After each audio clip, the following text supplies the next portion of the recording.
8 de la mañana saludamos a las personas que a partir de este momento se suman a nuestro programa a través de Telefórmula. Muy buenos días a todos. Manuel, buen día. Ciro, por la mañana, buenos días. Gracias por estar con nosotros la mañana de este jueves. Lourdes, buen día. Ciro, Manuel, buenos días. Esta es la información. La inflación en la última quincena subió 0.84%, lo que coloca la inflación anualizada en 7.99%, informó esta mañana el INEGI. El Papa Francisco nombró a Joseph Spiteri como nuevo nuncio apostólico en México, informó el Vaticano. A través de un comunicado, la Conferencia del Episcopado Mexicano aseguró que el anuncio llena de alegría a los obispos del país, pues el sacerdote será instrumento de comunión. El primer ministro del Reino Unido, Boris Johnson, renunció a su cargo. En un discurso, Johnson dijo que es claramente ahora la voluntad del Partido Conservador Parlamentario que haya un nuevo dirigente y, por lo tanto, un nuevo primer ministro. Boris Johnson dijo que permanecerá en su puesto hasta que el Partido Conservador elija al nuevo líder. En las últimas 48 horas, más de 50 diputados renunciaron a su gobierno. En estos momentos el dólar interbancario se cotiza en 20 pesos con 61 centavos. ¿Cómo ¿a poco se llama el Partido Conservador Parlamentario? Pues así lo dice el grupo parlamentario. Sí, dice Wikipedia. Así dice Wikipedia, no, Wikipedia. Es el grupo parlamentario del Partido Conservador, ¿no? Sí. Imagínate, el Partido Morena Parlamentario. Pues no. Pues suena raro, ¿no? Hasta elegante. Suena raro. Revísalo. ¿O qué, Lourdes? Ahora lo revisamos. Bueno. Oye, ¿y cómo se llama el nuncio? Y el nuncio, ¿cómo es? Se llama Joseph Spiteri. O díganme ustedes. Spiteri. Es maltés, ¿verdad? Sí, maltés. Spiteri. Pues nos tenemos que... Ahora que venga el senador Germán Martínez, ¿sí va a venir hoy? Sí, es un hombre súper culto que debe de saber perfectamente, él debe de hablar. Pero a ver si tiene más información sobre quién es. Joseph Spiteri o Spiteri. Ya está presionándome, cara. Muchas gracias a las personas que dicen, hablen con Murat, ¿por qué no quieren hablar con Murat? Pues sí, le tomamos la palabra. Pero bueno, aquí no es que nosotros queramos hablar con él, por supuesto que queremos hablar con él. La cosa es que él quiere hablar con nosotros. Si quiere hablar, ¿no? Con nosotros, basta con que haga una llamada aquí y pueda entrar al aire. Nosotros pensamos que podría tener cierto interés porque en la parte en el párrafo, en el punto 4 de su comunicado dice: estoy en disposición de dialogar con quienes ejercen profesionalmente el periodismo para que el pueblo de México sepa que la manipulación mediática y la conspiración no pueden ser método ni fin. Y yo creo que sí calificamos, ¿no? Creo que sí calificamos. ¿Según quién? Pues según nosotros, si no, pues quién, imagínate. Que nos digan desde Palacio, ustedes apoyen a Felipe Calderón y a García Luna. Ya, ¿nosotros? Y ahora Alito. No, que desde Palacio nos digan eso, imagínate. Y desde otro lado nos dicen que apoyamos al fiscal Gertz, sí, y claro, que apoyamos a Alito y que apoyamos a... En fin. El juego de los dedos que señalan, Ciro. Vamos a pausa, Ciro. A Víctor Garcés, este señor que fue detenido hace muy poco, ya fue imputado. Él fue director jurídico de la cooperativa Cruz Azul. Ya fue imputado, fue acusado en una audiencia ayer, en videoconferencia. El juez estaba en Almoloya. Le están acusando de desviar 114 millones de pesos. Entonces, la audiencia no terminó, va a continuar el próximo lunes, pero pues por lo pronto prisión preventiva oficiosa, y los delitos son delincuencia organizada con finalidad de operaciones con recursos de procedencia ilícita y operaciones con recursos de procedencia ilícita en diversas modalidades. Víctor Garcés, pues en la cárcel. Pausa, volvemos.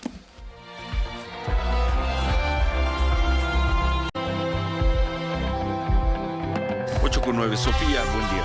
Buen día, Ciro. En Palacio Nacional está el titular de la Unidad de Inteligencia Financiera, Pablo Gómez, hablando sobre algo que preguntaron ayer. Son investigaciones en el caso del expresidente Enrique Peña Nieto. Lo que dice Pablo Gómez es que, pues, en un análisis de reportes financieros se detectó un esquema donde un expresidente, hay que decir que Pablo Gómez nunca dice el nombre de Enrique Peña Nieto, él solo habla de un expresidente, pero sí dice que es lo que preguntaron ayer. Entonces, es un esquema donde un expresidente obtuvo beneficios económicos, son transferencias internacionales por un total de 26 millones de pesos en 2019, 2021, en distintos montos. Esto fue transferido por 26 millones. 26 millones de pesos. ¿De pesos o de dólares? De pesos. Dice, fueron transferidos por un familiar consanguíneo desde una cuenta de México hacia España. Y después explica que el expresidente, tiene vínculos con 2 empresas. Las denominan empresa A y empresa B. Nunca dicen el nombre de las empresas. Y son 2 empresas familiares constituidas antes de que él fuera presidente. Es decir, desde antes de su mandato ya estaban constituidas estas empresas. Pero hay una empresa, la empresa B, que fue prestadora o proveedora de servicios durante el mandato del presidente, durante el mandato como presidente de Enrique Peña Nieto. No da un solo nombre. No da un solo nombre. Ni siquiera el nombre de Enrique Peña Nieto. Ni siquiera el nombre de Enrique Peña Nieto. Y detalla los montos. Y cuando lo presentó el presidente, ¿cómo dijo? Dijo que por las preguntas que habían hecho. Por la pregunta, como quedamos ayer, hoy está Nieto, aquí Pablo Gómez, por la pregunta que hizo el compañero Serrano. Nadie, ni el presidente ni Pablo Gómez, han mencionado. Hoy no. El nombre de Enrique Peña Nieto. Hoy no. ¿Y es todo lo que informó Pablo Gómez? No, informó también, digo, que esta empresa B fue proveedora de servicios durante el mandato de Enrique Peña Nieto, en total por 10.533 millones de pesos durante todo el sexenio, y dice que la carpeta o la información completa de toda esta investigación ya fue entregada a la Fiscalía General de la República, y la Fiscalía abrió una investigación. Ya tiene una investigación abierta la Fiscalía General de la República por estas transacciones del presidente Enrique Peña Nieto y de lo que se le habría entregado a una empresa en la que él es accionista durante su mandato. Que es una información que ya se conocía, Manuel, que investigaba la Fiscalía General de la República al expresidente Peña Nieto. Pues sí, ya ves que tiene supuestamente investigaciones abiertas contra varios expresidentes, pero no hemos sabido nada. Sí, bueno. ¿No? ¿Cómo ves esto? Germán Martínez, qué gusto, buen día. Señor senador. Muy buenos días, Ciro por la mañana, Feregrino, querido auditorio.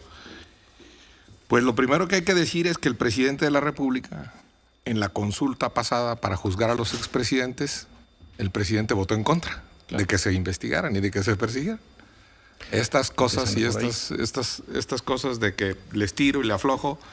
Y pues yo creo que ahorita es necesario apretarle al PRI, y bueno, pues le están apretando tantito, ya luego le aflojarán, ya le están apretando con Alito en Campeche, ya le están apretando en España, y pues yo sinceramente no entiendo si sí se van a juzgar a los expresidentes o no se los va a juzgar. Él dice que no, el presidente de la República dijo que no y él votó en contra en la consulta. Entonces que se aclaren. Y por el otro lado, andar soltando pedacitos, pues que lo citen. Trajeron a Eustaquio de Nicolás, que era proveedor del gobierno de Peña Nieto, que es donde termina el tren interminable, donde termina el trazo del tren interminable. El México-Toluca. Dueño de los terrenos ahí en Sinancantepec, y está en la cárcel. Pues que lo traigan, que se lo encarguen a Quirino Ordaz. Quirino Ordaz debe saber dónde vive Enrique Peña Nieto. Si anduvo cabildeando Peña Nieto para que pusieran a Quirino Ordaz. Entonces, que lo citen en sede judicial para que se defienda. Que lo citen a él y a quien quieran.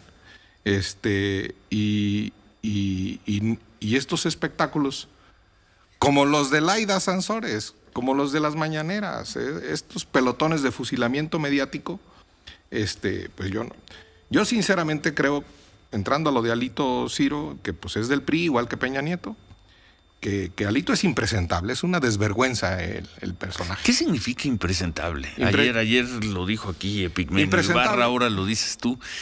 Yo estoy de acuerdo con lo que dijo ayer Epigmenio Ibarra, que dijo que si bien es cierto están editados los videos, como dice Alito, yo no sé si estén editados, pues que esas son sus palabras. No ha negado ni el contexto, no ha negado ni las circunstancias, no ha negado ni las palabras.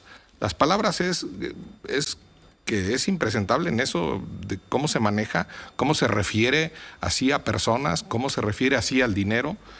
México no debe volver a esos gobiernos cínicos y corruptos que representa Alejandro Moreno en Campeche, que representa Laida Sansores en Campeche, que representa Cuitláhuac en Veracruz, que representa Cuauhtémoc en Morelos. No estoy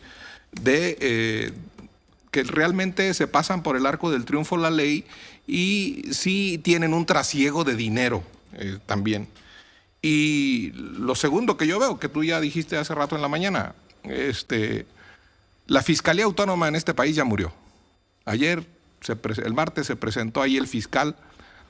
Campeche. En Campeche, sí, pero la verdad es que todos los gobernadores ponen a su fiscal, sí, y el presidente de la República defiende al suyo, al fiscal Gertz, que nosotros en el Grupo Plural hemos pedido su renuncia. Y la verdad es que Alito, con la presidencia amarrado a la silla de la presidencia del PRI, pues gana impunidad, hombre, gana impunidad. Pues gana impunidad, pero ya está fuera del país. Él nos dijo ayer que va a regresar. Pues ojalá no tenga cita con Boris Johnson, porque ya no lo va a encontrar. Boris Johnson ya renunció, como renuncia la gente. Yo estoy en contra de la cultura del aguante priista de mucho tiempo, del aguante en la silla, del aguante porque yo me aguanto, porque aguanto las críticas, o aguanto los malos resultados, o aguanto insensiblemente lo que opina la gente. Yo también. Y por el otro lado, Ciro, ya quisiera la defensa en silencio o pronunciada que ha hecho el PAN de Alito, ya la quisiera Ricardo Anaya. La defensa por acción o por omisión, las declaraciones que han hecho algunos dirigentes, incluido el dirigente nacional del PAN, ya la quisiera Ricardo Anaya, que está muy por arriba en las encuestas de cualquiera de los que andan ahí destapándose del PAN. Por acción o por omisión, han defendido el PAN más a Alito que a Ricardo Anaya. Y eso debe ser para vergüenza del PAN. Bueno, pues vamos a ver entonces, ya que el senador lo pidió, vamos a ver esta imagen y escucharlo. Buenos días, dice, estoy en el Palais de Wilson, en el Palacio de Wilson, para denunciar ante la Alta Comisionada de Naciones Unidas para los Derechos Humanos la grave situación que vive nuestro país. Los mexicanos no nos quedaremos cruzados de brazos ante la destrucción de la democracia. Alejandro Moreno, venga. Muy buenos días, llegando al Palais Wilson, que es la oficina de la Alta Comisionada de Naciones Unidas en Derechos Humanos, Michelle Bachelet. Venimos a denunciar al gobierno de México, al gobierno de Morena, por la violación a los derechos humanos, por intentar romper el régimen democrático, y vamos a tener reunión en estos momentos para denunciarlo. Hay que hacer que se respete el Estado de Derecho en nuestro país. Y ahí está, a la entrada de la oficina de Michelle Bachelet, justamente. Con música y todo producido. Bueno, pues ¿por qué no? Como dirían allá en la redacción, es un clip. Es un clip, sí, es un clip, ya sabes, es para Háganse un clip. Proveer información. Ese documento fundamentalmente lo que habla y lo que va a entregar es sobre la composición de la Alianza Va por México. Dice que a partir del rechazo de la reforma a la reforma energética, el gobierno federal inició una violenta campaña en contra de quienes conforman la Alianza Va por México. El partido de Estado Morena denunció incluso a diputadas y diputados bajo el cargo de traición a la patria. Alzamos nuestra voz en contra de esta iniciativa de reforma que representaba un retroceso contra México. Nuestra democracia está en peligro. El régimen actual se acerca mucho a lo que definiríamos como autoritario. Fundamentalmente, Ciro, y te lo dijo ayer Alejandro Moreno, hay una propuesta de tener citas. Él se lanza a esta reunión allá en Ginebra, la de la Internacional Socialista, y no tiene reunión con Bachelet. La parte final de este documento dice: de manera muy respetuosa me gustaría pedirle que pudiéramos acordar una reunión y discutir con mayor profundidad sobre temas mencionados, estos que plantea Alejandro Moreno. Agradezco de antemano su amable atención, reitero mis más distinguidas consideraciones en este documento dirigido a Michelle Bachelet, Alta Comisionada de las Naciones Unidas para los Derechos Humanos. Veremos si lo reciben. Yo no vi que le abrieran la puerta, ¿eh? Yo no vi. Igual y lleva a Renato Sales a que empuje ahí a la puerta. Igual va a la oficina de Partis. Qué cosa esa imagen, ¿no? Qué cosa esa imagen transmitida además en vivo. Qué cosa. Y bueno, el presidente López Obrador dijo, pues no me gustó eso, pero también, como nos dijo ayer Alejandro Moreno, pues qué bueno que no le gustó al presidente, porque lo siguen haciendo.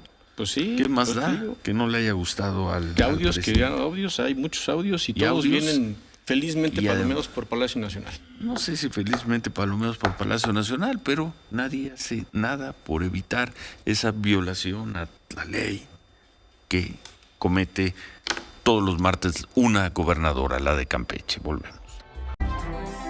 Vamos con Ciro Gómez Leiva por la mañana.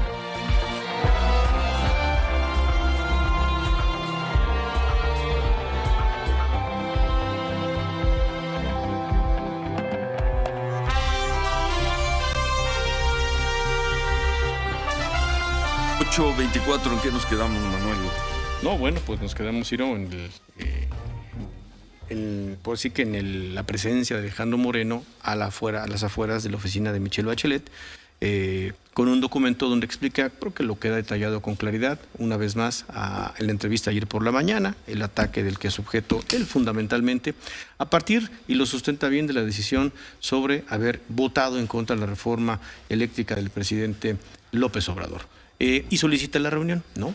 Y bueno, pues nada más ahí, como guión, ¿no? Hemos estado buscando, decimos al auditorio, recordamos a José Murat. Desde anoche. Desde anoche, porque esta carta que hace pública, donde dice ni participé en ese tipo de reuniones, ni utilizo ese tipo de información, ni de lenguaje, es para ofender, difamar, confrontar lo difundido, no tuve nada que ver con un asunto de una ley minera, dice, y estoy en disposición de dialogar con quienes ejercen profesionalmente el periodismo para que el pueblo de México sepa que la manipulación mediática y la conspiración no pueden ser método ni fin. Como sea, ya ubicamos al señor Murat, ahora sí que como siempre hay un pajarito que nos informa, nos da datos, información, pues creo que valiosa. Está en Ginebra también. ¿Con Ahí quién? está en Ginebra. ¿Pero coincidió? Pues no sé si es una coincidencia o acompañe, ¿no? Pues a esta reunión de los partidos y esta petición a la oficina del señor Bachelet, Y ahí Alejandro está Moreno. ¿Pero sí va a hablar con nosotros? No. ¿Qué dicen? Está ahorita ocupado buscando una cita con la señora Bachelet. Bueno, a ver, con todo respeto O sea, no quiere, para pues. José Murat, está acompañando en Ginebra a Alejandro Moreno, está con él en Ginebra. Pero no habla de estos asuntos por teléfono, ni Ofrece hablar, que él pero no habla de cosas que tienen que ver con reformas, que no hablan de política, pues. Sí. Ni de afectaciones por decisiones políticas. Bueno, en fin, pues suerte a José Murat, quien dice que esa voz que se parece tanto a la suya. No es él. Y dicen algunos periodistas que no quieren mucho a José Murat, que no son pocos, dicen, pues es que así habla José Murat. Así Como habla le dicen siempre. Pepe Murat, ¿no? Así habla Pepe Murat siempre, hombre. Sí. Entonces, es el tono de sus palabras, es su voz, pero no es él. ¿Por qué él no toca esos temas con Alejandro Moreno? Pues ¿de qué hablarán? Yo por eso siempre recuerdo al exgobernador Mario Marín, ¿no? Soy yo, pero no soy yo. Soy yo, pero no es mi voz. Sí. ¿No? Bueno. Y que quede claro, una cosa es el contenido de estas grabaciones, los personajes, y otra es la ilegalidad, la forma artera e ilegal con la que Laida Sansores ha difundido estos materiales. Son dos cosas, pero son dos cosas. Igual de repudiables para mí que con ese cinismo se gobierna un Estado, y con ese cinismo, sin respetar tiempos, modos y formas procesales, se inculpe a una persona. Yo condené el circo mediático de Samuel García en Nuevo León, aquí contra el Bronco. Pues condeno también este circo de los martes de Laida Sansores en Campeche, y condeno las conversaciones editadas, no falsas, de Alejandro Moreno. Y condeno los silencios y los aprecios del PAN para defender a Alito y no a Ricardo Anaya. Yo en eso clarito. Entonces, qué bueno que andan allá en el Palacio en honor a Woodrow Wilson, fundador de la Sociedad de las Naciones, fundador de la ONU, ahí junto al lago de Ginebra. Deben estar muy a gusto. Mal no la deben estar pasando, además. Está bonito ahí. La fortaleza del dólar, ha bajado el euro, les va a salir como si estuvieran en Houston. Sí, bueno, pues, en San Francisco. Está barato. En San Francisco. Mejor, ¿no? Bueno, con la iglesia hemos topado, senador, con la iglesia. Yo creo que esto de los jesuitas va a salir caro. El Grupo Plural propuso un signo de reconciliación, un signo de paz, un signo de concordia, y propuso que la medalla Belisario Domínguez, cuando se convoque a ella, se le entregue a los dos curas chihuahuenses por adopción. Ellos nacieron en Monterrey. Se les entregue la medalla Belisario Domínguez a ellos. como un signo de aprecio por las víctimas y de desprecio a los victimarios. Yo creo que sería muy bueno que el Senado de la República se honrara a sí mismo y premiara a los curas que conocen en los jesuitas como Morita y como el Gallo, para que demos un signo de reconciliación. México debe ser un gobierno laico, eso no está en duda, pero debe haber una sociedad con libertad religiosa absoluta y plena de elegir al Dios que nos dé la gana, o si no nos da a elegir la gana a ninguno, ser con todo derecho ateos. Y en eso yo sí creo que vale la pena mencionar a otro jesuita que lo expulsaron de México, veracruzano, a Clavijero, que cuando se suprimió a los jesuitas, el presidente les dijo apergollados con la oligarquía, pues la verdad deben recordar que el Papa Clemente XIV, suprimió a los jesuitas, los suprimió por más de 40 años. Y el mexicano Clavijero dice: despójenos si quieren de la ropa que vestimos y del instituto que seguimos. ¿Qué consiguen con eso? Que se dupliquen nuestros méritos y consiguientemente nuestras coronas. Una debida a nuestra fidelidad y otra merecida por nuestra paciencia. Los jesuitas de México van a tener como Clavijero fidelidad a los pobres, a los más adoloridos de la Tarahumara, de Cherán, de Chiapas en este país, y a la paciencia. Tendrán absoluta paciencia. La tuvieron 40 años cuando un papa lo suprimió en 1773. Pues un gobierno sexenal, un gobierno de López Obrador que les dice apergollados por la oligarquía, la verdad no es nada para ellos, que saben jugar con el perdón, con la reconciliación, disciernen, hacen ejercicios y saben extender la mano y olvidar los agravios. Ojalá nuestra propuesta de premio Belisario Domínguez para los jesuitas sea un signo de reconciliación entre los mexicanos y se le otorgue. Ahora, los jesuitas junto con el episcopado mexicano llaman a una jornada de oración que comenzaría o que va a comenzar el domingo. Y en Palacio Nacional la reciben muy bien por el tono de las palabras, por la forma en que están convocando. Ojalá. Una jornada de oración que incluye un domingo, el domingo 31 de julio, un llamado al perdón a los victimarios. Ojalá, y también de reflexión, dijeron, de oración y reflexión. Exactamente. Sí. Para los que no creen en la oración, pues reflexión. Y ojalá esa reflexión lleve a modificar la estrategia de seguridad que los mató a esos dos jesuitas y a muchos mexicanas y mexicanos en este país. Y los sigue matando. Y nadie llama a que vuelvan las masacres. Las masacres están otra vez presentes. Aquí en Sinapecuaro, aquí en Veracruz hace 2 o 3 días, en Boca del Río, aquí en Guerrero, en fin, en el Estado de México. Entonces, llaman a una reflexión para la reconciliación. Y la reconciliación que verdaderamente importa es la de que quienes no tienen oportunidades de desarrollo y quienes tienen privilegios para vivir en este país, una igualdad. En eso tienen razón los jesuitas y en eso ojalá se encuentre Andrés Manuel López Obrador y su gobierno con los jesuitas, porque ahí hay del lado de los jesuitas, opción preferencial por los pobres, y del lado de Andrés Manuel, una bandera de por el bien de todos, primero los pobres.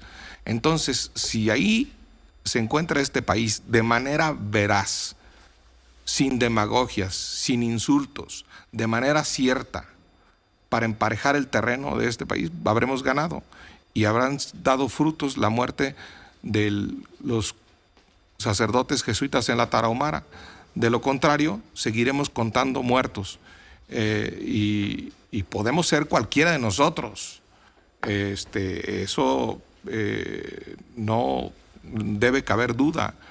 La inseguridad es que está triunfando el miedo y no está triunfando la ley, Ciro. Bueno. Yo quiero aprovechar para decir algo rápido de Michoacán, que se están armando en Michoacán. Hacemos una pausa y lo antes de que te contrario. vayas nos comentas esto de Michoacán. Tenemos más información sobre pues la investigación que le está haciendo la autoridad al expresidente Enrique Peña Nieto. ¿Te quedas un momento más? Volvemos.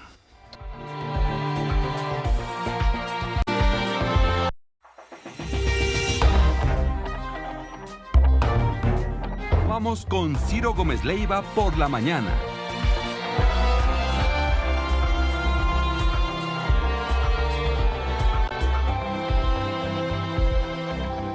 ...8:39 por la mañana, esta es la información. La inflación en la última quincena subió 0.84%, lo que coloca la inflación anualizada en 7.99%, informó esta mañana el INEGI. La Unidad de Inteligencia Financiera presentó una denuncia ante la Fiscalía General de la República por presuntas operaciones con recursos de procedencia ilícita en contra del expresidente Enrique Peña Nieto, informó esta mañana el titular de la Unidad de Inteligencia Financiera, Pablo Gómez. Detalló que entre 2019 y 2021 el expresidente Peña recibió 26 millones de pesos transferidos por un familiar consanguíneo, por lo que presentaron una denuncia y la Fiscalía abrió una carpeta de investigación. El Papa Francisco nombró a Joseph Spiteri como nuevo nuncio apostólico en México, informó el Vaticano. A través de un comunicado, la Conferencia del Episcopado Mexicano aseguró que el anuncio llena de alegría a los obispos del país, pues el sacerdote será instrumento de comunión. El primer ministro del Reino Unido, Boris Johnson, renunció a su cargo. En un discurso, Johnson dijo que es claramente la voluntad del Partido Conservador que haya un nuevo dirigente y, por lo tanto, un nuevo primer ministro. Boris Johnson dijo que permanecerá en su puesto hasta que el Partido Conservador elija un nuevo líder. En las últimas 48 horas, más de 50 diputados renunciaron a su gobierno. En estos momentos, el dólar interbancario se cotiza en 20 pesos con 59 centavos. Nos corrigen amigos que nos están escuchando en Europa, dicen el dólar está fuerte en Europa, pero principalmente frente al euro, no tanto ante el franco suizo. Dice, valor adquisitivo de 100 euros de Alemania para turistas. Otro problema para Alito y para Murat. Y algunas personas nos dicen, a ver, explíquenme esta paradoja, no sé si es cuántica o no, ¿por qué si Alejandro Moreno los llamó desde Ginebra? Vente, no te vayas, Sofía. Vente. ¿Por qué si Alejandro Moreno los llamó desde Ginebra, José Murat no puede llamarlos desde Ginebra? A ver, explíquela, senador. Pues no todo Ginebra es territorio Telcel. Pues sí. Dicen, es que no puedo hablar porque estamos en Ginebra. Ay. No puede sustancialmente porque no quiere. Pues sí, y está muy en su derecho, pues no quiere hablar con nosotros, está bien, que no hable. Saludos a José Murat. A ver, el caso Peña Nieto en Palacio Nacional. El caso Peña Nieto en Palacio Nacional. Primero, hacer una precisión. El presidente sí dijo el nombre del expresidente. Dijo que eran movimientos de cuentas en la Unidad de Inteligencia Financiera vinculados con el expresidente Peña. Así habló del caso.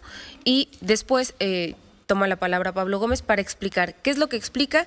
Que hicieron un análisis de los reportes financieros del expresidente Peña. Dice, reportes financieros de quienes realizan actividades vulnerables. Entonces, de entrada es un esquema donde Peña Nieto habría recibido beneficios económicos, son transferencias internacionales por parte de una familiar consanguínea por 26.1.429 pesos. 26 millones. ¿Eso en qué año fue? Son 3 transferencias, una en agosto de 2019, otra en octubre de 2021 y otra también a finales de octubre de 2021. Dice, transferidos cuando ya no era presidente, son transferencias de México a España. Le mandaron transferidos 26 millones de dice, pesos. Transferidos México, por una España. familiar consanguínea desde una cuenta en México hacia España. Esa familiar puede ser una prima, puede ser una Dice, hija. además, dicho familiar aplicó esas operaciones con un hermano del exmandatario al enviarle cheques. Cheques. Sí, así lo dijo tal cual el titular de la UIF, Pablo Gómez, dijo que son cheques. Fueron cheques a través de un hermano. Pero además, esta familiar hizo retiros por 189 millones y depósitos por 47 millones de pesos, todo es de pesos, entre 2013 y 2022. Además, hubo recepción de recursos en efectivo. ¿Hizo retiros? Hizo retiros de 189 millones. Ojo con eso, Y depósitos por 47 millones. Porque luego tú tienes un pagaré por, qué sé yo, ¿qué te gusta, senador? 5 millones de pesos. Un pagaré a 28 días que vence 13 veces en un año. Sí, claro. Y te lo multiplican, dice, tuvo depósitos por 5 por 3, 15 por 65 millones de pesos. No, pues no hay ningún depósito, es un pagaré que vence, va a tu cuenta y se renueva. No es que no es que hayas generado 65 millones de ingreso.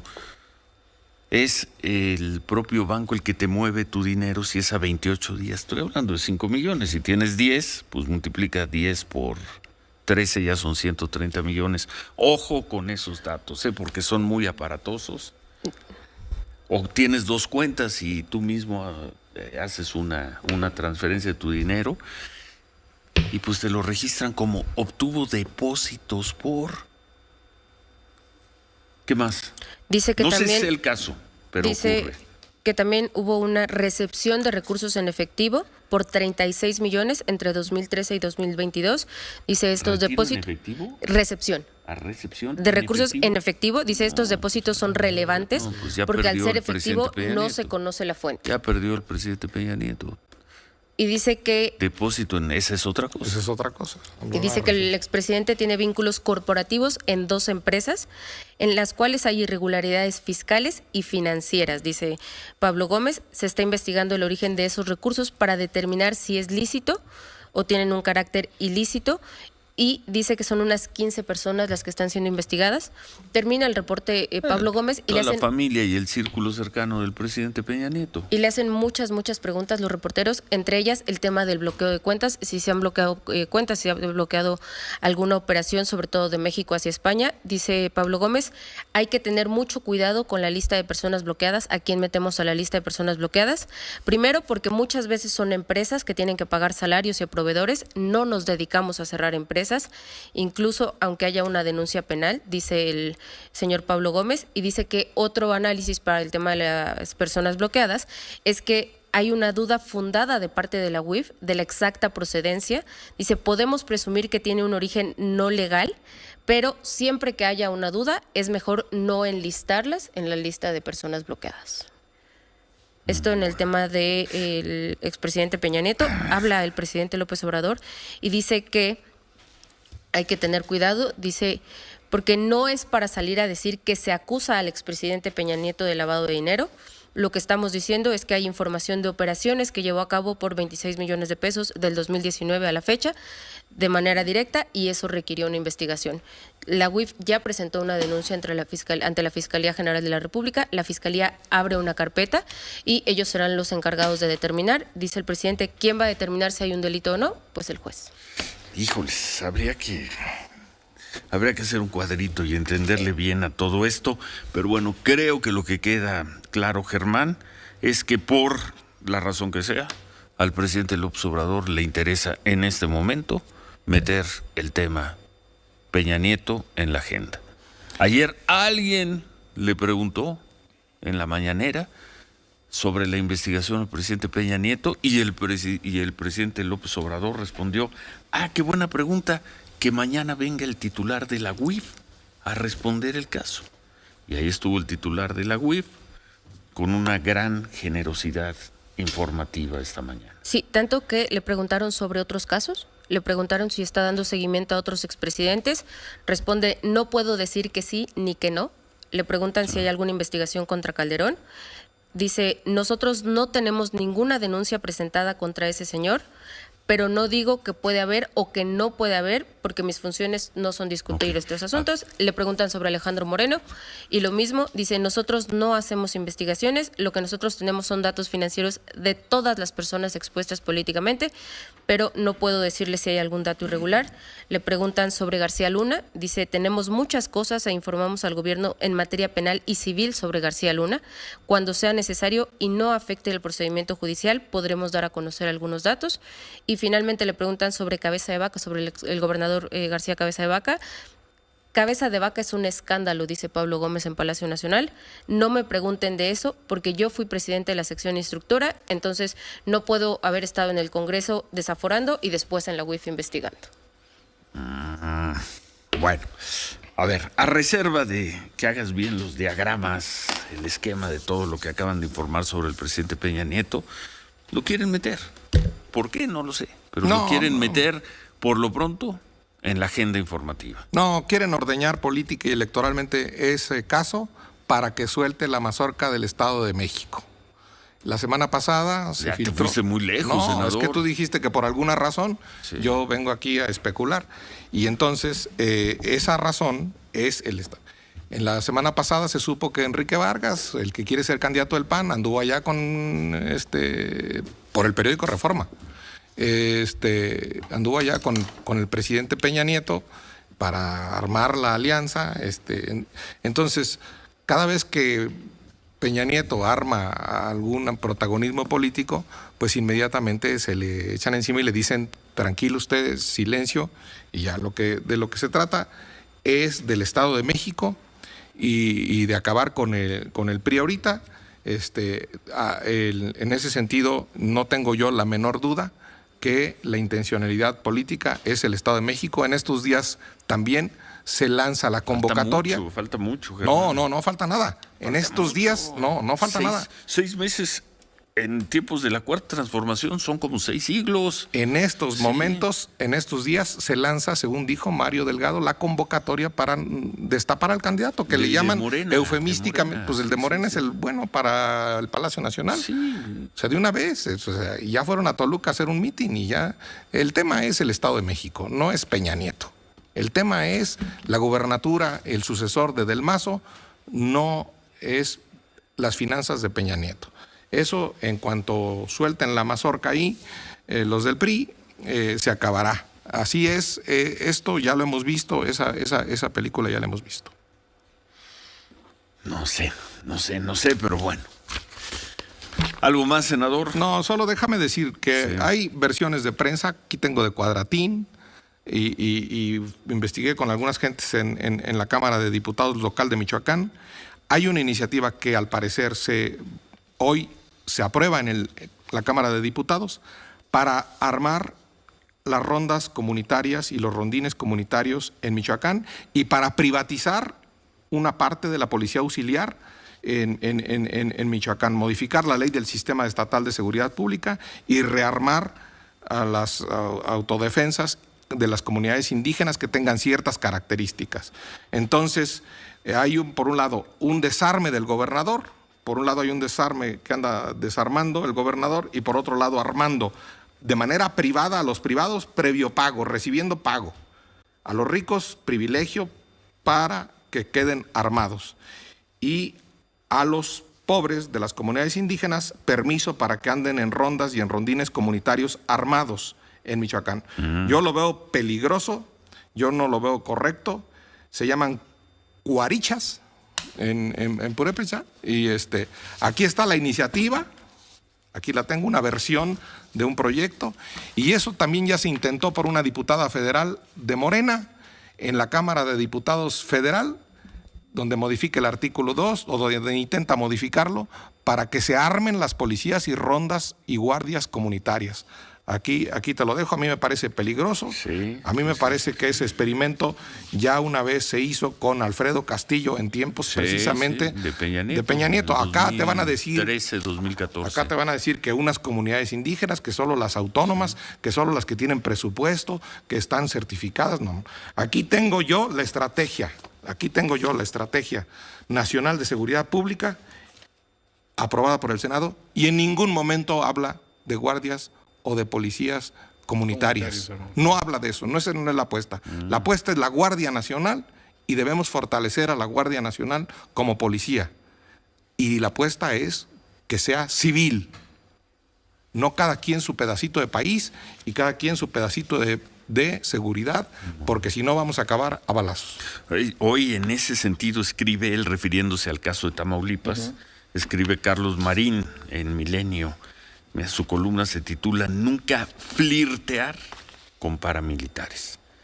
Tú estás en Michoacán, él toca el caso de Tamaulipas, que ya vimos las protestas de ayer. Bueno, oye, nada más de despedida, el Instituto Nacional de Antropología e Historia le respondió a Miriam Moreno.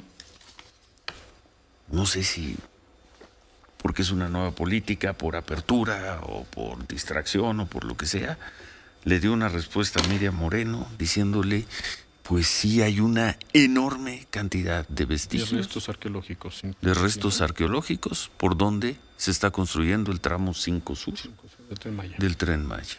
El antropólogo, arqueólogo Diego Prieto es uno de los grandes arqueólogos antropólogos del mundo. Sí. El que dirige el Instituto Nacional de Antropología. Y dice, yo no lo conozco, pero que una muy buena persona, ¿no? Una persona correctísima. Sí, sí. Y lo que les reveló a ustedes ha sido un éxito periodístico, a Miriam, a ustedes.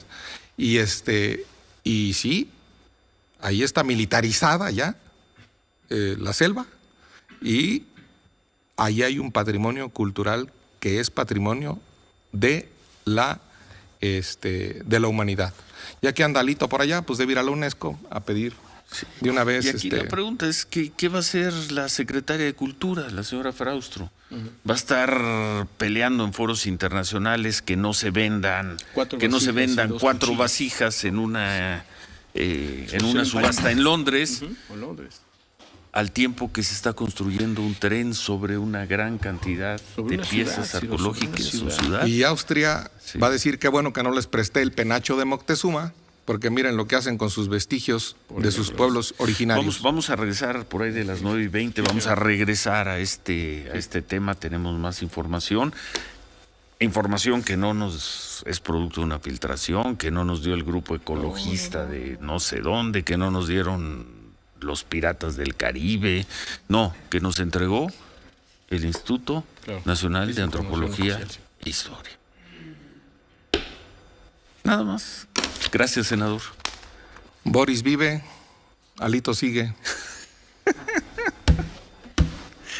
No, Boris ya no vive. Alito sigue. Bueno, volvemos 8:56.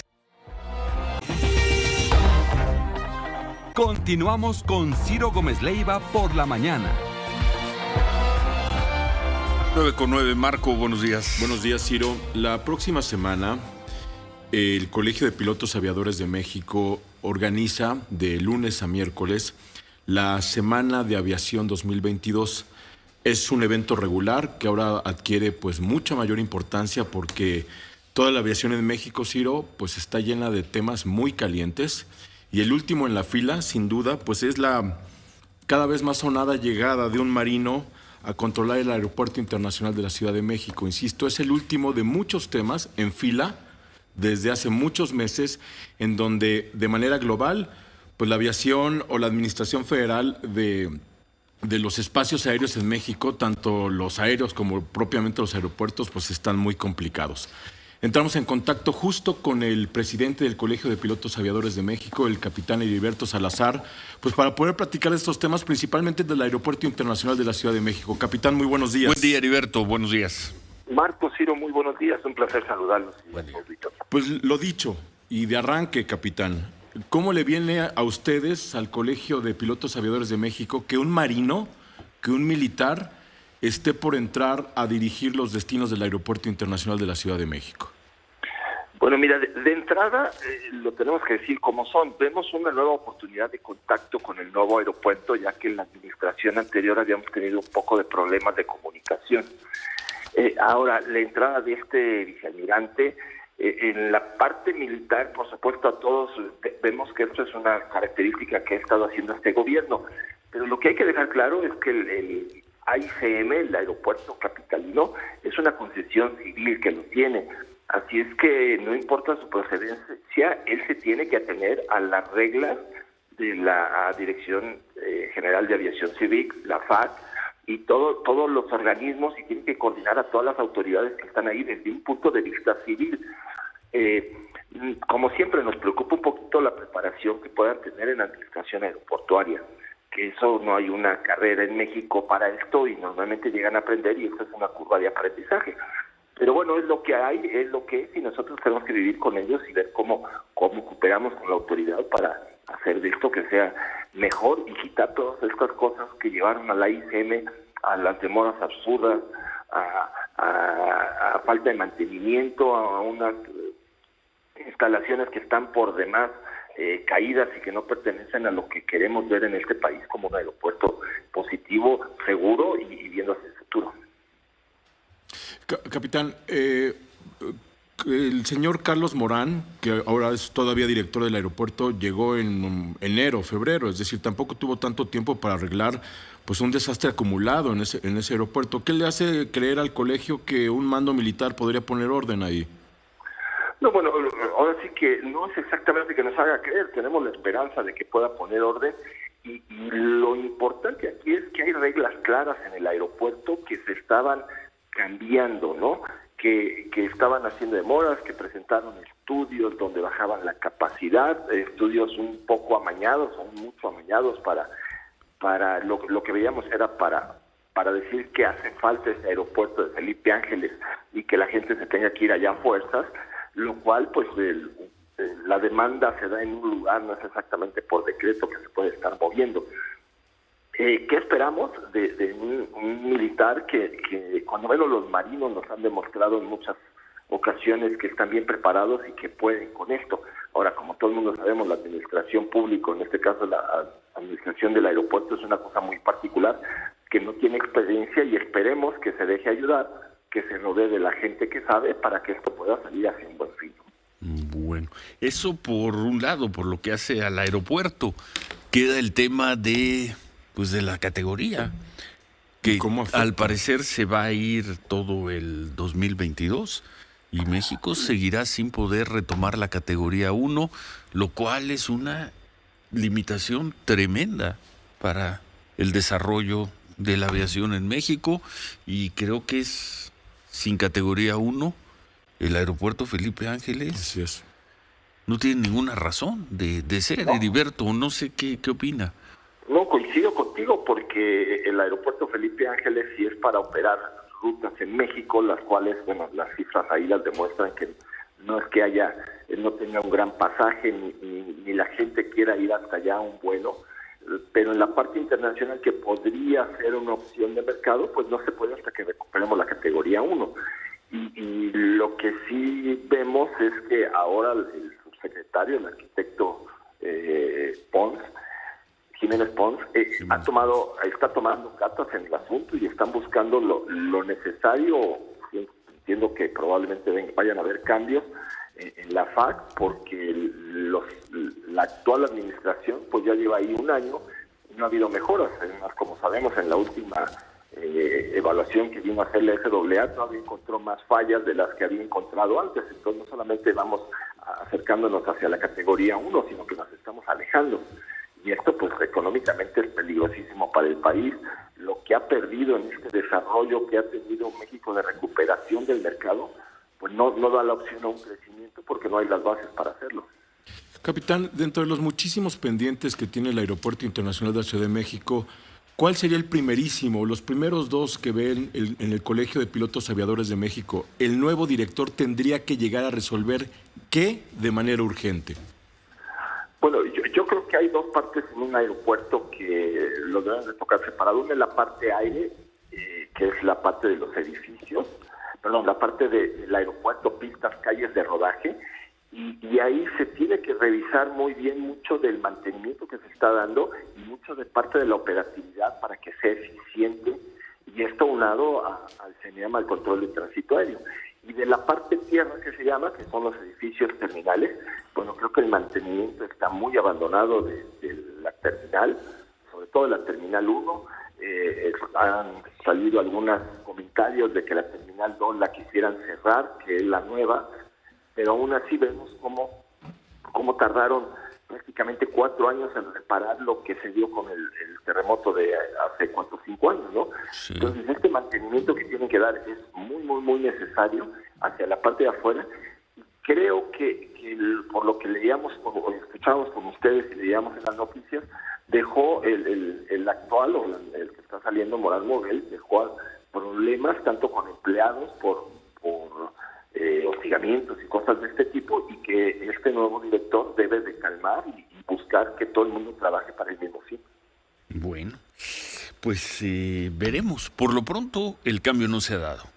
Sigue el ingeniero Morán. Hasta el día de ayer todavía, así es, Ciro, ¿no? Sí, entiendo que está anunciado, ¿verdad? Pero no lo han hecho oficial. Y no se ha informado quién será el nuevo responsable, solo que la Marina se va a hacer cargo de la operación.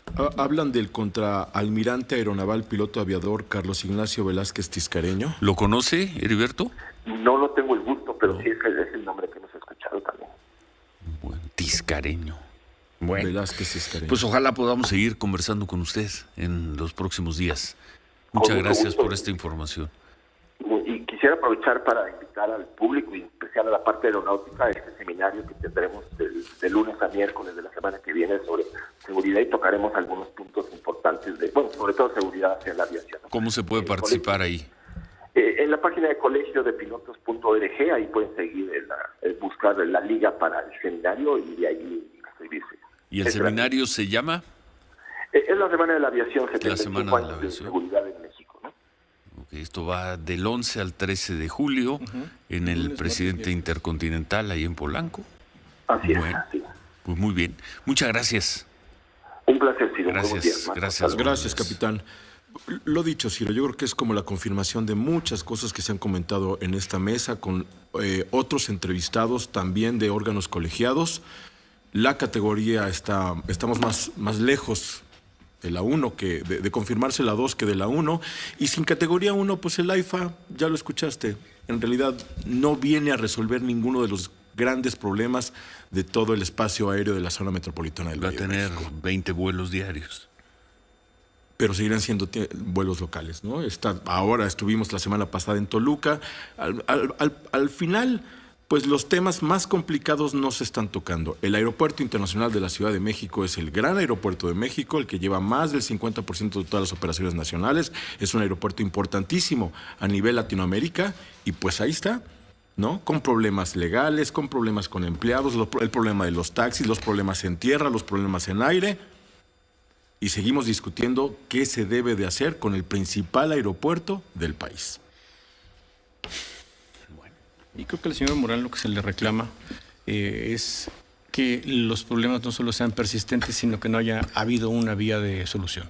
Que hoy haya una crisis, por ejemplo, porque hay muchas personas que llegan de viaje, a lo mejor se debe a la Navidad.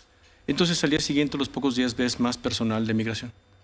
Pero que las maletas no lleguen. No importa si llegas de Acapulco o si llegas de París o si llegas de Berlín o de Tokio, no aparecen las maletas, es lento el servicio, se cruza con el mantenimiento y todo sigue igual. Eso es fundamentalmente lo que se le reclama al señor Morán, ¿no? Que parece que las cosas nunca mejoraron, sino que al revés empeoraron. 9:20, volvemos.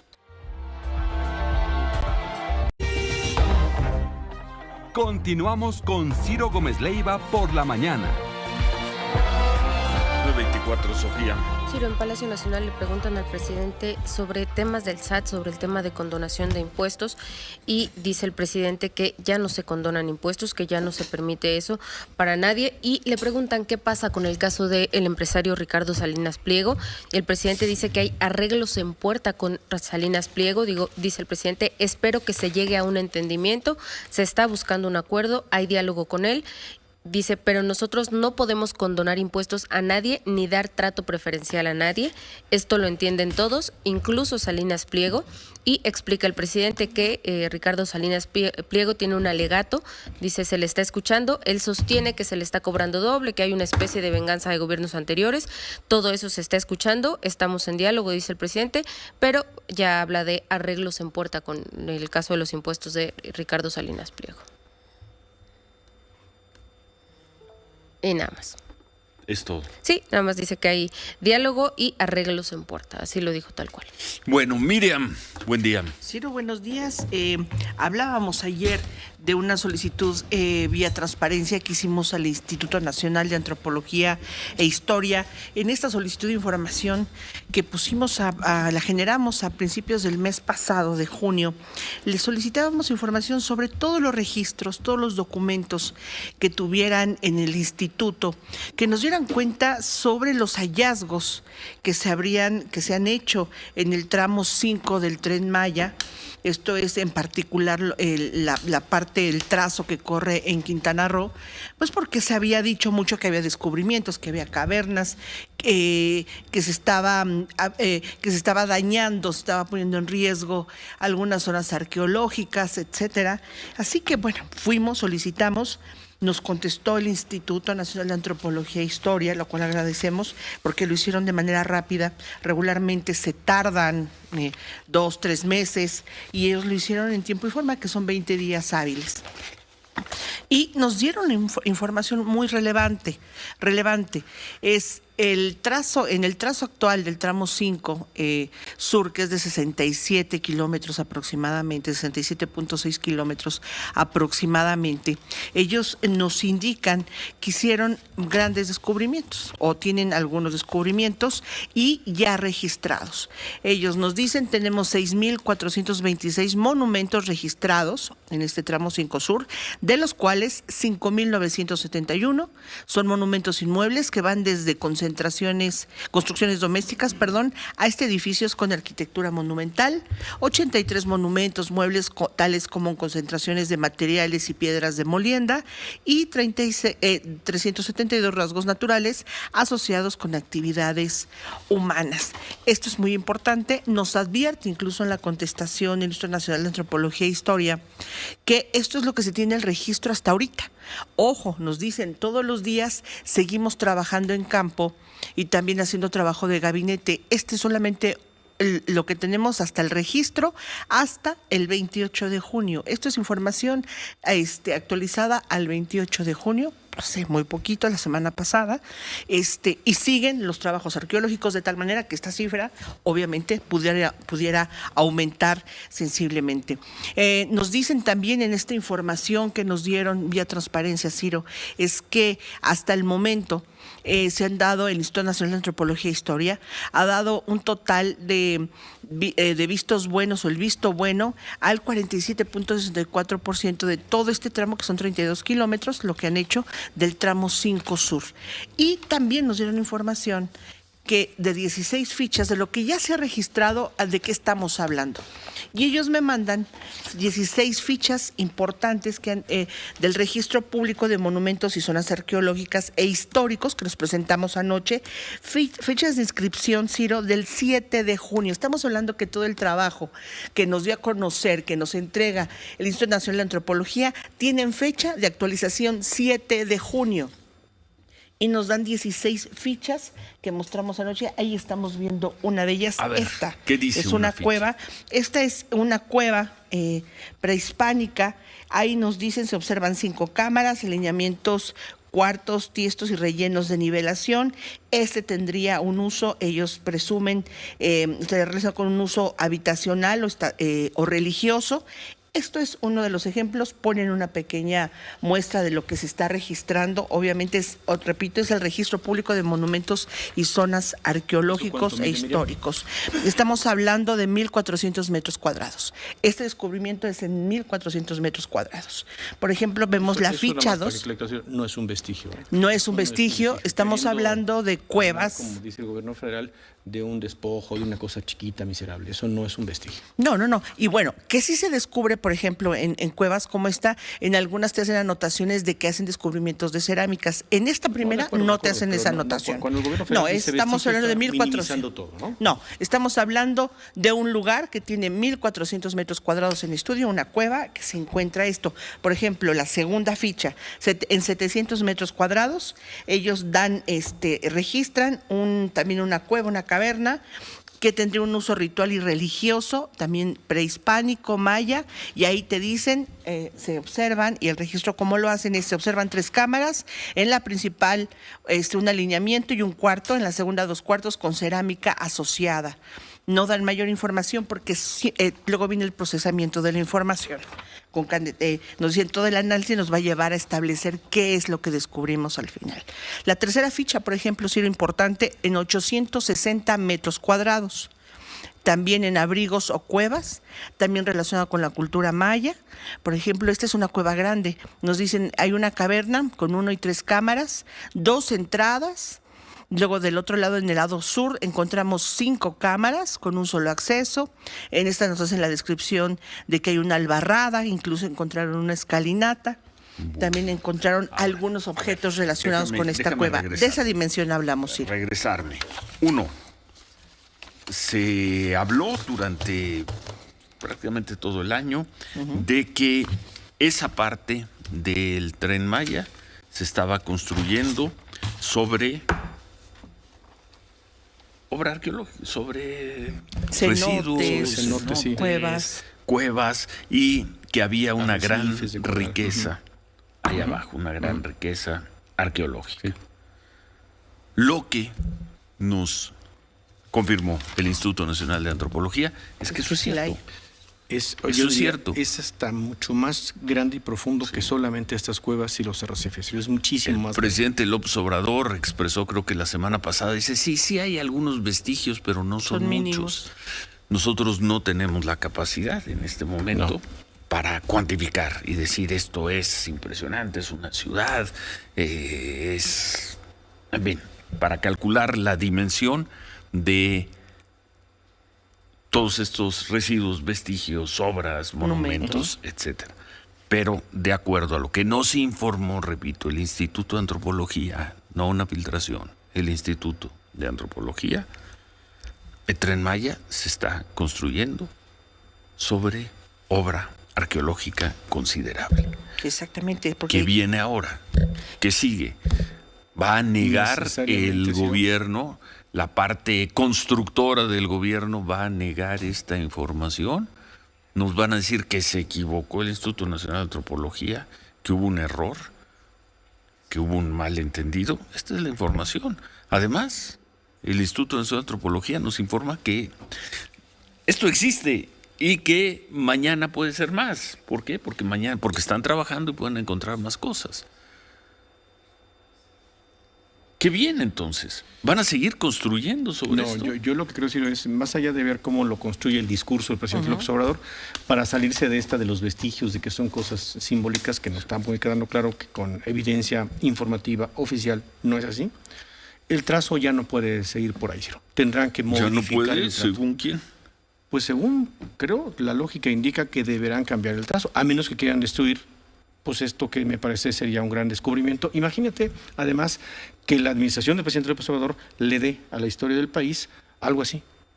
Templo Mayor, tienes Chichén Itzá, son cosas que se van a la historia. Y esto que yo creo que se puede ir a la historia es así de su presidencia en positivo. Yo creo que no lo va a tirar a la basura. Para eso tendría que modificar. ¿No? Una vez más el trazo. El trazo. Y hay versiones que nos dicen el trazo va a regresar a algo más o menos lo original, pegado a la carretera. Y se acabó el problema del tramo 5. Y se acabó 5 Sur. Y se acabó. 5 Sur del Tren Maya. La gran pregunta es por qué si ya tiene la información el gobierno federal, Palacio Nacional, ¿por qué no la explota? ¿Por qué no la saca? ¿Por qué no la hace pública? ¿Por qué no? La pregunta es, ¿en Palacio Nacional o en la Secretaría de Cultura habrán mandado llamar al arqueólogo Prieto de Antropología para darle un abrazo y decirle felicidades por este trabajo que permitió descubrir quizá una ciudad maya? Sí. ¿O lo llamaron para decirle cómo es posible que le entregue esa información a Miriam Moreno, que trabaja para un medio conservador, adversario, etcétera? O 3, para mí lo más probable, ni lo uno ni lo otro. Ya lo mandarán llamar algún día. A ver, no te vayas, ¿ya te vas? No. ¿No? No. ¿Segura? No, yo salgo aquí a las 10. Eso. Pues hacemos una pausa y cerramos este tema. Volvemos.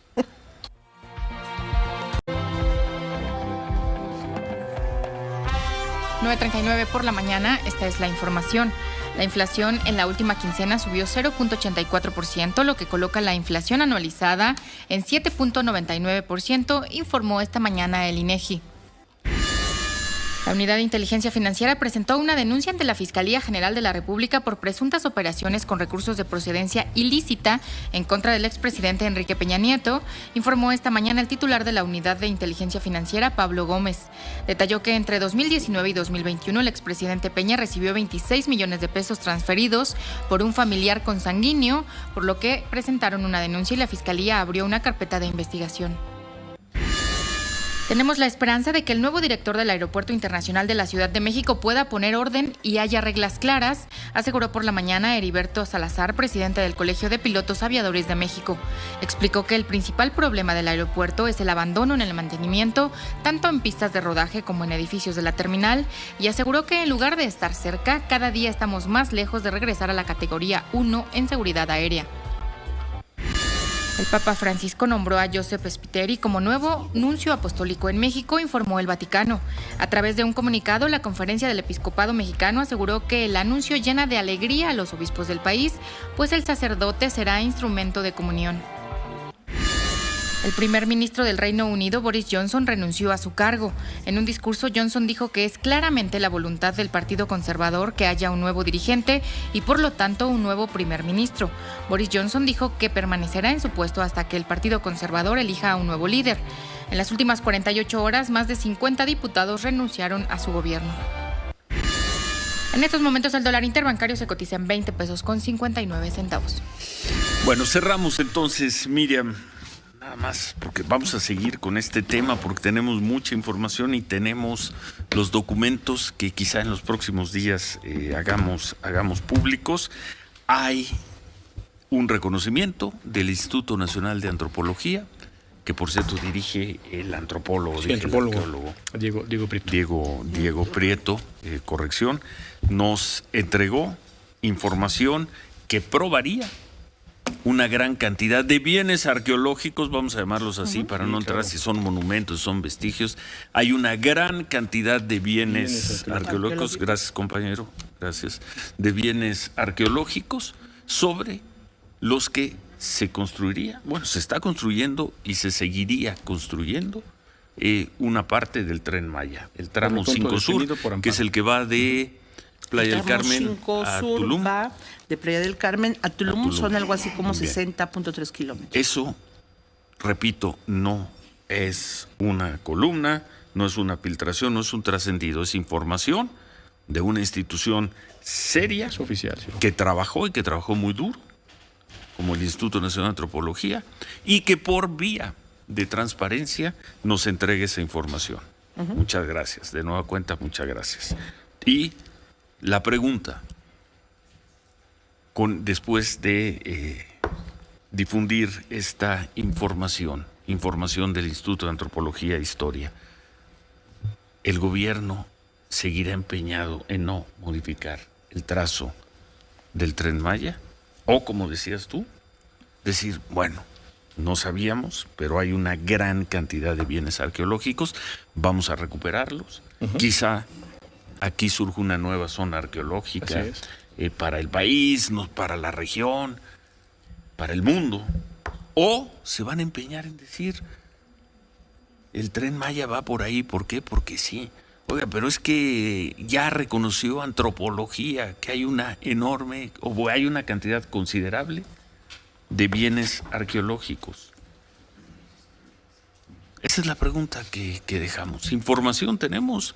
Podríamos seguirle 20 días. No, además ¿Cómo se llama cada una de estas hojas? ¿Cómo dijiste? ¿Folios o qué?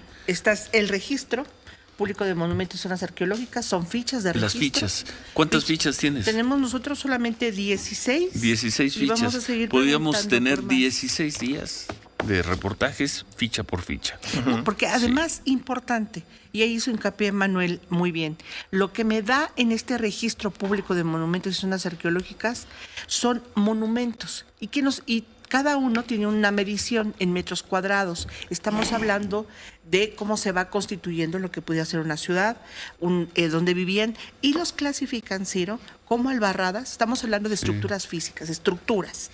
albarradas, cimientos de núcleos, basamentos, se hablan de pozos. Por ejemplo, encontraron 198 pozos. Esas son las estructuras y monumentos a los que se refieren. 95 altares. 80 lugares de alineamiento. Por ejemplo, me dicen, encontramos también cimientos de 59 estructuras, 56 terrazas. Estamos hablando de lo que clasifica el INAH como monumentos y son estructuras. Vamos a seguir con el tema y le pedimos de la manera más respetuosa al Instituto Nacional de Antropología, comenzando por el antropólogo Diego Prieto, o a quienes ellos consideren, a quien él o ellos consideren que puede ser la persona que nos explique en este programa. No se explique, no queremos hacerle una entrevista para decirle, ¿y por qué no habían informado de esto? No, que nos explique la dimensión, el tamaño de estos bienes arqueológicos que están en la zona o debajo o a un lado de donde se está construyendo el Tren Maya. Eso lo podemos hacer, si quieren, a partir de mañana, algún día de la próxima semana. Los invitamos con un enorme interés periodístico para que nos dimensionen, y también a nuestro auditorio, que al parecer tiene interés en el tema, está dando seguimiento al tema, para dimensionar pues ahora sí, perdón por la repetición, dimensionar la dimensión de los bienes arqueológicos que registró el Instituto Nacional de Antropología e Historia y que compartió con nosotros vía transparencia, ¿te parece? Así es, y además también es muy enriquecedor porque es un trabajo vivo, Ciro. Son datos de junio. ¿Te imaginas lo que están haciendo ahorita el grupo de arqueólogos, los paleontólogos, el equipo que está trabajando otra vez en el tramo 5 Sur? ¿Cómo están haciendo el registro de toda esta información? Que es uno de los porqués no me entregaron todo lo que había, porque me dicen, oiga, tenemos que procesarlo. Es trabajo de gabinete y de campo. Sí. Y todos los días salen los arqueólogos, salen los paleontólogos a registrar. ¿En qué momento paran, Ciro? Y empiezan a hacer este análisis. Y aquí sí decirlo, ¿eh? ¿Y qué dimensiona? Qué bueno que una parte de lo que pagamos de impuestos vaya a estos trabajos del gobierno mexicano, que ya vemos con la seriedad, el profesionalismo, el rigor académico, metodológico con el que están trabajando. Felicidades al Instituto Nacional de Antropología e Historia, y ojalá, la invitación está sin límite de tiempo, para que nos dimensionen sobre estos, para que nos den una dimensión de los bienes arqueológicos encontrados en una parte del trazo de la línea del tramo 5. Tramo 5 Sur. Un tramo 5 como bien dice Miriam, a lo largo de 60 kilómetros. A lo largo de 60 kilómetros están distribuidos todos estos bienes arqueológicos. Bueno. ¿Cambio de tema? ¿Ya? ¿No? Sí. Gracias, Vamos. Miriam. Gracias. Gracias. Le seguimos Y vamos a ver qué día publicamos las fichas, que sería de gran interés. Vamos. Bueno, nada más, cambio de tema así rápido. Dice esto la fiscal de la Ciudad de México sobre el caso de Irma Lidia, la cantante por asesinada. Hace 2 jueves. En el restaurante Suntory, y del proceso que está siguiendo en los juzgados. Particularmente, quiero referirme a la vinculación a proceso que obtuvimos en contra de Jesús y Benjamín N. por su probable participación en el feminicidio de la joven Irma Lidia, ocurrido en un restaurante en la Colonia del Valle. En este sentido, quiero mandar un mensaje de certeza a la ciudadanía. Contamos con una investigación sólida y con los datos de prueba necesarios que incluyen testimonios, imágenes en video, dictámenes periciales en balística, mecánica de hechos, entre otros, que nos permitieron iniciar el proceso penal luego de que un juez de control avaló la imputación que hizo esta fiscalía. No obstante, durante la investigación complementaria, fortaleceremos aún más nuestra indagatoria y recabaremos todos los elementos de prueba que nos ayuden a robustecer todavía más la imputación para buscar un castigo ejemplar en contra de estas personas. Lo he dicho y lo reitero, ni compadrazgos ni influyentismos permitirán que el caso quede impune. Todo el andamiaje institucional está en marcha para consolidar una investigación con perspectiva de género, científica, profesional y sobre todo contundente para castigar este atroz delito cometido en agravio de la joven cantante.